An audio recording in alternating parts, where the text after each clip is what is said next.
Meenakshi is such a beautiful heroine. ఇప్పటి వరకు తను చేసిన ఫిల్మ్స్లో తన క్యారెక్టర్కి తగ్గ స్కోప్ రాలేదు అని ఒక చిన్న పాయింట్ ఉండింది. ఈ సినిమాలో how you going to show it to her? So Meenakshi బేసికల్గా వెరీ డెడికేటింగ్గా చేసే అమ్మాయి. అండ్ ఇద్దరు అమ్మాయిలు వెరీ గ్రౌండెడ్. నేను చేసిన అన్ని సినిమాల్లో ద బెస్ట్ యాక్టర్స్ వీళ్ళిద్దరు, I can say proudly. So very down to earth and very friendly, చాలా పెద్ద open statement, very friendly. And like A time చెప్పినా, ఏ సినిమాకి అంతసేపు ఉన్నారన్న, నైట్ ఎక్స్టెండ్స్ అయినా నో కంప్లైంట్స్ అట్ ఆల్. గుడ్డులా కష్టపడతారు సినిమా కోసం ఎంత దూరమైనా కష్టపడేటువంటి మెంటాలిటీ ఉన్న అమ్మాయిలు ఇద్దరు. అండ్ వెరీ జెన్యూన్ సోల్స్ అనమాట. సో అందుకని వాళ్ళకి అందుకే ఇఫ్ మీరు అన్నట్టు మీనాక్షికి లక్కీ భాస్కర్ తనకి మంచి పాత్ర పడింది, బాగా చేసింది. అండ్ ఈ సినిమాలో కూడా తనకేంటంటే ఐశ్వర్య రాజేష్తో వచ్చేసి ఒక కంప్లీట్ ఇన్నోసెన్స్, ఒక చదువు రాని ఒక పల్లెటూరు గబ్బలై ఒక వెంకటేష్ గారి వైఫ్గా ఉండి భర్తని విపరీతంగా ప్రేమించి పక్కన ఆడగాలి సోకితే చాలు ఫ్రస్ట్రేట్ అయ్యి పొసెసివ్గా ఫీల్ అయ్యే అమ్మాయి లైఫ్లో. అమ్మో భర్తకి ఒక ఎక్స్ గర్ల్ ఫ్రెండ్ ఉండటం అనేది ఒక షాకింగ్. ఆ అమ్మాయి ఎలా డీల్ చేస్తుంది అనేది ఆ అమ్మాయి క్యారెక్టర్. మీనాక్షిది వచ్చేసరికి దానికి బౌన్స్ అవ్వాలి, ఆ అమ్మాయి క్యారెక్టర్కి బౌన్స్ అవ్వాలి. సో మీనాక్షిది కూడా చాలా మంచి రోల్. అండ్ యాక్షన్ ఉంది, ఫస్ట్ ఒక 10 నిమిషాలు అమ్మాయికి ఒక ఫైట్ కూడా ఉంది. And police officer role. So glamour wise, cutout wise ఆ అమ్మాయిది కూడా సినిమాకి హెల్ప్ అవుతుంది ఇద్దరు. Got it. సో నిజ జీవితంలో ఉన్న సంఘటనలు తీసుకొని మీరు సినిమాల్లో అంటే the most delicate and sensitive element is what you pick up for your films అనుకుంటే నిజంగా చెప్పండి అనిల్ గారు, మీ లైఫ్లో వైఫ్ సెగ్మెంట్ కంటే ముందు గర్ల్ ఫ్రెండ్ సెగ్మెంట్ ఉందా? ఇవి చెప్తే కాపురాలు కూలిపోతాయి, చెప్పలేము. మీది కూడా లవ్ మ్యారేజ్ అనే విన్నాం. అంటే ప్రతి వాళ్ళకి ఎక్కడో ఒక చోట ఒక లవ్ స్టోరీ ఉంటుంది. అది 10th క్లాస్ నుంచి ఇంటర్లో ఉండొచ్చు, ఇంటర్ టు ఇంజనీరింగ్ ఉండొచ్చు, ఇంజనీరింగ్లో ఉండొచ్చు, లేకపోతే అది నేను అవి చెప్తే నా లైఫ్ బయోపిక్ నేను తీసుకోవాలి. మీకు తెలుసో తెలీదో మీరు బ్లష్ అవుతున్నారు. లేదు నేను చెప్పలేను. సో మా వైఫ్కి తెలుసు నాకేముందో, కాబట్టి నేను పబ్లిక్గా చెప్పలేను.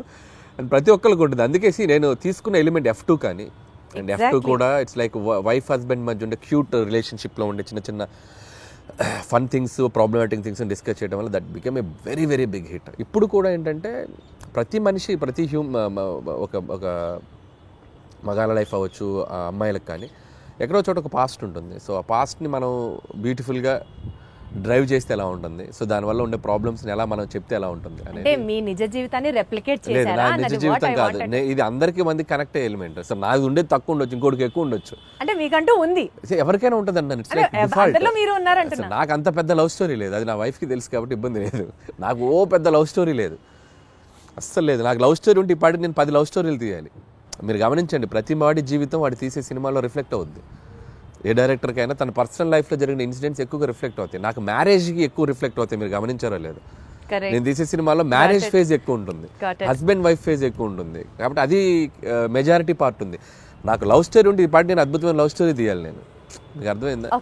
సో కాబట్టి లాజికల్లీ చెప్తున్నాను నేను. సో నా లైఫ్లో కామెడీ ఎక్కువ ఉంటుంది, ఎంజాయ్మెంట్ కామెడీలో ఎక్కువ చూస్తా, సెటారిక్ ఫన్ చేయటం దీంట్లో ఎక్కువ చూస్తాను. కాబట్టి నేను తీసే సినిమాలు ఎక్కువగా ఫన్ బేస్డ్ ఉంటుంది. So I'm fun loving person. కాబట్టి వెంకటేష్ గారికి ఈ స్టోరీ చెప్పిన వెంటనే డిడ్ యు యాక్సెప్ట్ ఇట్ అండి? అంటే ఈజీగా అనిపించిందా మీకు ఆయనకి చెప్పడం? లేదు, ప్రతి లైన్ వెంకటేష్ గారికి నాకు ఒక చిన్న ఈక్వేషన్, మా ఇద్దరికి ఒక ట్యూనింగ్ ఉంది.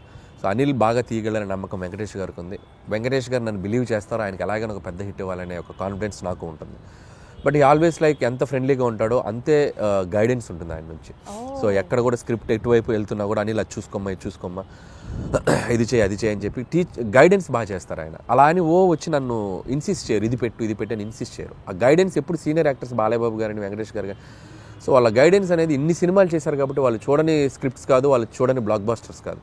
సో అవి మనం కరెక్ట్గా ట్యాప్ చేయగలిగితే సినిమాలు ఇంకా నెక్స్ట్ లెవెల్కి వెళ్తాయి. సో ఆ గైడెన్స్ ఎప్పుడు ఉంటుంది. సీనియర్ లెవెల్ ఆఫ్ హీరోస్ ప్రస్తావన వచ్చింది కాబట్టి యాక్చువల్లీ ఇప్పుడు ఉన్న ట్రెండీ డైరెక్టర్స్లో మీరు కానీ, డైరెక్టర్ బాబీ గారు కానీ, లేకపోతే గోపిచంద్ మల్లిన్ గారు కానీ, మీరందరూ ఇప్పుడు కెరియర్ పీక్లో ఉన్న డైరెక్టర్స్ అని అనుకుంటే ఒక్క తరం హీరోస్తోనే ఎందుకు చేస్తున్నారు? Not with the latest and of the heroes, because వాళ్ళందరూ పాన్ ఇండియా మూవీస్ చేస్తూ బిజీగా ఉన్నారు, మనకు ఆపర్చునిటీ ఇవ్వలేదు అని ఎప్పుడైనా రిగ్రెట్స్ లాగా అనిపించింది? ఎందుకు రిగ్రెట్? హ్యాపీగా వాళ్ళు పాన్ ఇండియా రేంజ్కి వెళ్ళి తెలుగు మార్కెట్ని పెంచి వాళ్ళు బిజీగా ఉండి ఫుల్ టాలీవుడ్ కలెక్షన్స్ అంటే చేయొచ్చు కదండి. వాళ్ళు ఇవ్వాల్సింది కాదుగా, మేము వాళ్ళని ఎగ్జైట్ అయ్యే కంటెంట్ చెప్పాలి, వైస్ వర్సా.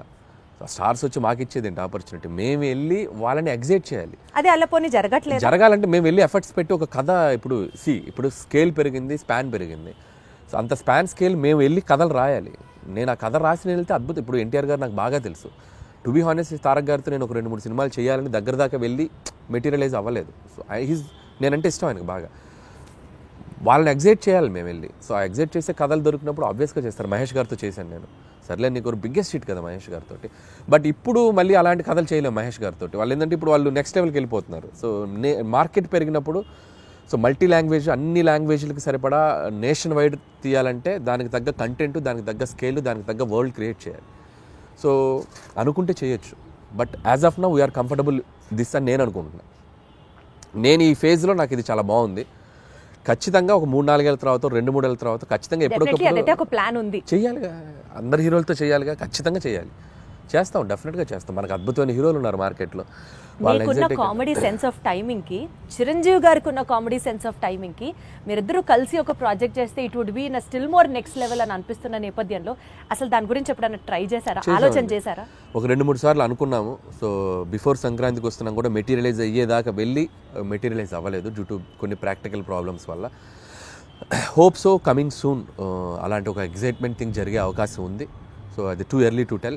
సో చిరంజీవి గారితో చేయాలని నాకు ఉంది. But still it is on the track అని అయితే అర్థమవుతుంది. ట్రాక్లో ఉంది, బట్ కన్ఫర్మేషన్ మనం ఇప్పుడే చెప్పలేం. ఎందుకంటే ఇన్ ద సెన్స్ అన్ని సెట్ చేసుకుని నాకు చెప్తే బాగుంటుంది. సో ముందే చెప్పడం వల్ల ఏంటంటే నేను కథ లేకుండా, కథ పూర్తిగా హీరోకి గారికి చెప్పకుండా, ఏ ఎగ్జైట్మెంట్ లేకుండా ఇది ఉంది అని నేను చెప్పలేను. ఇద్దరు ఎగ్జైట్మెంట్లు అనౌన్స్ చేసామనుకోండి, కిక్ వేరు. సో అందుకని అది అంతా మెటీరియలైజ్ అయ్యాక చెప్తే బాగుంటుంది. Still we are in its very beginning స్టేజ్లో ఉంది. సో మీరు అన్నట్టు చిరంజీవి గారితో నేను అనేది చేయాలి అనుకున్న ఇది మాత్రం ఖచ్చితంగా డెఫినెట్గా మా ఇద్దరికి ఒక ఎంటర్టైన్మెంట్, ఆయనకి ఏం చేస్తే బాగుంటుంది అనే ఐడియా నాకుంది. అలాగే చిరంజీవి గారితో ఏం చేయాలి అనేది కూడా ఒక క్లియర్ పిక్చర్ ఉంది. సో డెఫినెట్గా ఇట్ విల్ బి లైక్ మీకంటూ ఫోకస్, విజన్ ఉంది కాబట్టి డెఫినెట్లీ అది ఎగ్జిక్యూట్ అవుతుంది వెరీ సూన్. ఈ సినిమా ప్రమోషన్స్ గురించి మాట్లాడితే అంతా యూనిక్గా, చాలా డిఫరెంట్గా ప్లాన్ చేయడం వాజ్ యువర్ చాయిస్ అండి, your idea, in fact your creative part. Especially Venkatesh గారు నేను పాట పాడతాను అన్నది ఎవ్రీ ఫిలిం అంటే నేను ఇప్పుడు కాదు, ఎవ్రీ ఫిలిం ఆల్మోస్ట్ F3 ముందు నుంచి కూడా, సరిలేరు టైం నుంచి అని చెప్పలేను కానీ F3 దగ్గర నుంచి కూడా భగవంత్ కేసరి కూడా కొన్ని రీల్స్ చేశాను అమ్మాయిలతోటి, శ్రీలీల కాజల్తో కూడా చేశాను. బట్ ఈ సినిమాకి ఎక్స్ట్రీమ్ చేసాం.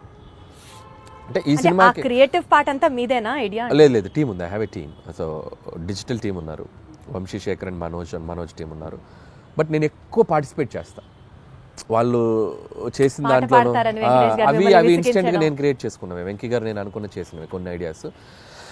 వాళ్ళు ఏంటంటే నేను ఐడియాస్ చెప్పాక వాళ్ళు డెవలప్ చేస్తారు, వాళ్ళ దగ్గర ఏదంటే నేను ఇంకా బాగా డెవలప్ చేస్తాను. It's like mutual. But most of the time ఏంటంటే నేను ఎక్కువ ఇన్వాల్వ్ అయ్యి వాళ్ళని ఎంకరేజ్ చేస్తూ ఉంటాను. ఇలా చేసుకొని రండి, ఇలా అనుకోండి, ఇలా చేయండి. వాళ్ళు అంతే, అబ్బా అన్న సూపర్ అన్న, ఇది అదిరిపోయిందని ఇచ్చేద్దాం అని చెప్పి. లైక్ ఇప్పుడు క్యాప్టెన్ ఉంటే ఎలా ఉంటుంది టీంలో, ప్లేయర్స్కి క్యాప్టెన్ ఒక ఎలా ఉంటుంది, అలా క్యాప్టెన్గా నేను వాళ్ళని మోటివేషన్ కానీ వాళ్ళని డ్రైవ్ చేయడం కానీ బాగా చేస్తుంటాను. కాబట్టి వాళ్ళు ఇంకా ఎక్కువ బాగా కష్టపడి పని చేస్తారు. సోషల్ మీడియా మొత్తం గోదావరి గట్టు మీద సాంగ్స్ రీల్ అసలు మారం రోగిపోతుంది. That itself shows the cinema is like super success already before the release. ఈ క్రెడిట్ ఎవరికి ఇస్తారు? సో భీమ్సేనండి, 100% భీమ్సేన్, రమణ గోగుల ఇద్దరికి. సో ట్యూన్ లేకపోతే ఆ సాంగ్ లేదు, రమణ గోగుల గారు పాడకపోతే ఆ రీచ్ లేదు. అసలు ఆల్ ఆఫ్ ఎ సడన్ ఆయన పిక్చర్ లోకి తీసుకొచ్చారు. All of a sudden it became a blast. All of sudden కాదు, ఇట్స్ లైక్ ప్లాన్డ్. ఒక మంచి వాయిస్తో వెళ్ళాలని మేము వెయిట్ చేసాం. ట్యూన్ ఎప్పుడో జూన్లోనే కంపోజ్ అయింది ట్యూన్. సో దాన్ని మేము ఓపిక్గా వెయిట్ చేసి ఎవరితో పాడిస్తే బాగుంటుంది అనుకొని ఫైనల్గా రమణ గోల్ గారు అయితే బాగుండని చెప్పడం, అక్కడి నుంచి భీమ్స్ రమణ గోల్ గారికి టచ్లోకి వెళ్ళి ఆయన ఒప్పుకోవడం. సో బేసిక్గా ట్యూన్ అద్భుతంగా ఉండడంతో రమణ గోల్ గారు కూడా ఈజీగా యాక్సెప్ట్ చేశారు.